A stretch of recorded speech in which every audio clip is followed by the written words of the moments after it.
শীতকালের সকালের এত কুয়াশার মধ্যে দিয়ে পড়াতে যেতে হয় এরকম মাওবাদী সেজে। হাতের যে কি অবস্থা হয় ঠান্ডায়। একটা পড়ানো ছিল, পড়িয়ে ফেরার পথে এই সুন্দর প্রাকৃতিক দৃশ্য দেখতে দেখতে ঘন্টুর কাছে চলে এলাম। উনি খাওয়া দাওয়া করছেন, ইনি তো মজাতেই আছেন। যাই হোক, একটা পড়ানো ছিল বাড়িতে, সেটা পড়িয়ে এখন আমি আবার যাচ্ছি একটুখানি চাকদাতে। যথারীতি অটোয় উঠে পড়েছি, কারণ আমি অটো করেই চাকদা যাই। লোকজনের এখানে সুমতি দেখে বেশ ভালো লাগলো। সেই সব ভালো কাজ দেখে এখন যাচ্ছি মুকুন্দনগরের দিকে। অনেক দিন বাদে আসলাম মুকুন্দনগরের দিকে। বেশ ভালো লাগে, দেখো মহিষটা কি সুন্দর বসে বসে রোদ পোহাচ্ছে, চারপাশে গঙ্গার সুন্দর হাওয়া। আমি আবার একটু পাহাড়ে ওঠার চেষ্টা, প্র্যাকটিস আর কি বলতে পারো, করে নিচ্ছি।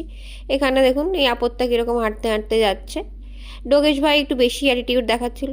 নাও তোমাদের এক শালিক দেখিয়ে দিলাম, হে হে। তারপর একটুখানি চা খেয়ে নিলাম, যেটা ছাড়া আমার চলে না। এরপর নৌকা দেখতে দেখতে বাড়ির দিকে ফিরছি। আমাদের অ্যানুয়াল শো এর ব্যানার লাগানো হয়েছে। ফেরার পথে একটু জিলিপি নিয়ে বাড়ি ফিরলাম। বিকালে দুটো পড়ানো ছিল, পড়িয়ে এখন বাড়ি চলে আসলাম। টাটা।